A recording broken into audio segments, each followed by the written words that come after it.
believed that the revolution would be led, as Marx had written, by workers in the cities.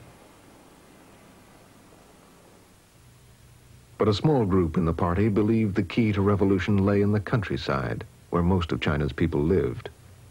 This renegade group was based in Jiangxi province. It was led by Mao Zedong. Mao came from a prosperous peasant family. He was a founding member of the Communist Party. He had worked with the nationalists at the military academy in Canton, training students to organize peasants. After Chiang Kai-shek's purge, Mao returned to the countryside. By 1927, he and a small group were organizing peasants in Jiangxi province. Conditions made the area a fertile ground for communist activities.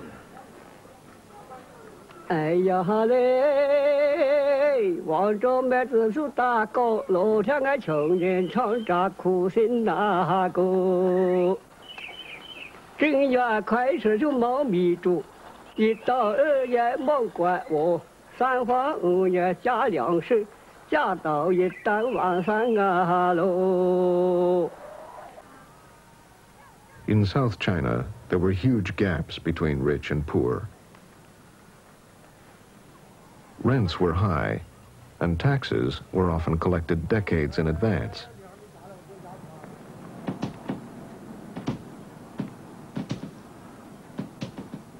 Landlords were called the masters of the earth.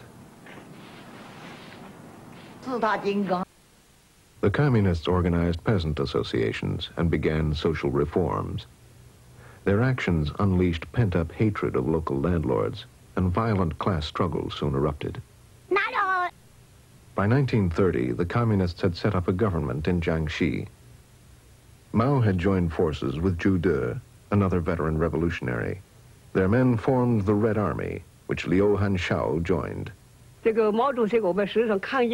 often saw Chairman Mao. He was tall and thin. When he went out, he rode a white horse. We didn't have cars then. When he went to work, he would be followed by 8 security guards, 3 to carry lanterns and 2 to carry his lunchbox.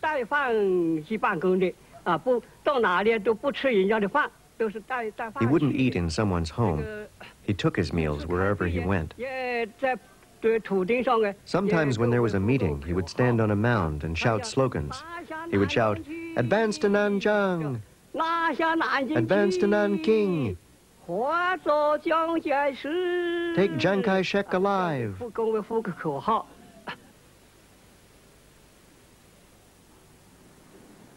Although the communist area was relatively small, many nationalists were frightened by the violent events there.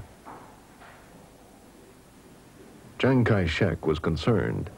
The people under attack, the middle and upper classes, were the base of his support. He launched a series of military campaigns in Jiangxi.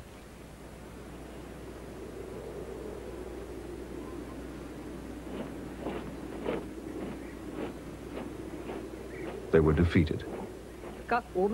Our main forces would lure their troops, lure them into the mountains, like we did in the battle at Longgang. We would lure them in and then pull back. This is called pulling back your fist before you strike. It was like drawing them into a bag. And suddenly we'd surround them and wipe them out.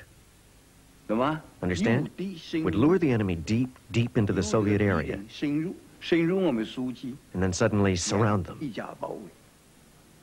We wiped out their 18th Division this way. All 9,000 of them, from the commander down to the cooks. Not one escaped. This is called mobile or guerrilla warfare. Chiang's forces were defeated by these guerrilla tactics 4 times, but he continued to attack. In 1934, he launched an ideological offensive called the New Life Movement, a mixture of traditional Confucian values and European fascism. He hoped to create a disciplined and orderly society by reforming social behavior. People were instructed to button their clothes, stand straight, and not to eat noisily. The movement only reached a small section of the middle class and failed to solve the peasants' problems. But Jiang's fifth military campaign was a success.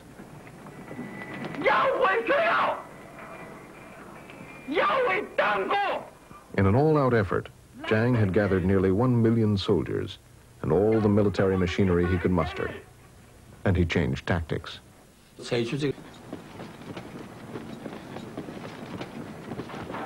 As the nationalists began their new tactics, the communists changed theirs.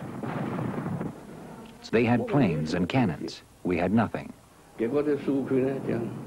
So the communist area shrank and shrank.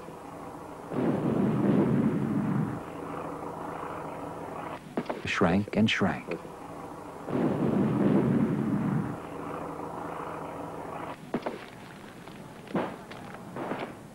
The nationalists were winning. The communists had already lost much popular support because of their violent class struggle.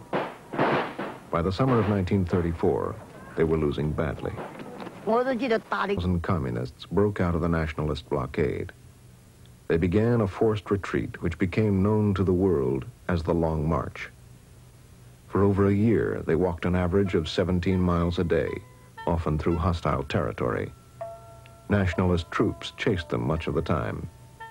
The soldiers crossed 24 rivers and climbed 18 mountain ranges, and they walked more than 6,000 miles.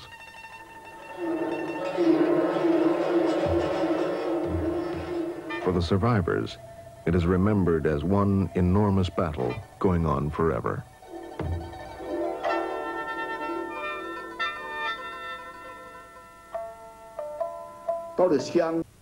The meeting was a victory for Mao and his belief in guerrilla tactics.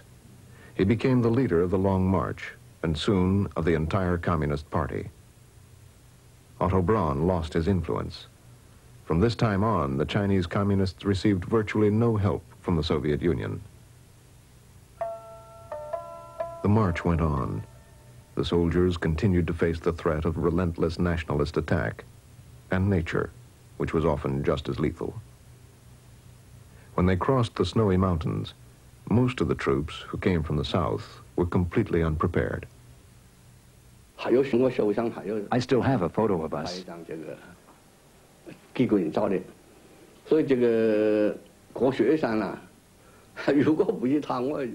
If it weren't for him, I'd have died in 35 in the snowy mountains. Hundreds did die of cold, altitude sickness, and exhaustion. The shared hardships forged firm bonds between the soldiers and earned Mao unswerving loyalty. Mao Zedong gave me his ration to eat. 3 little steamed buns in a little bowl this big. At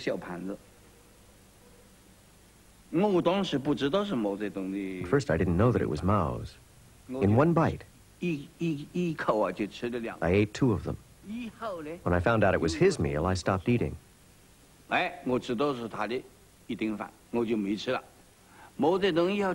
said, "You must eat. You still have to march." He forced me to eat the last one. So Mao was very kind to his subordinates. He took good care of us.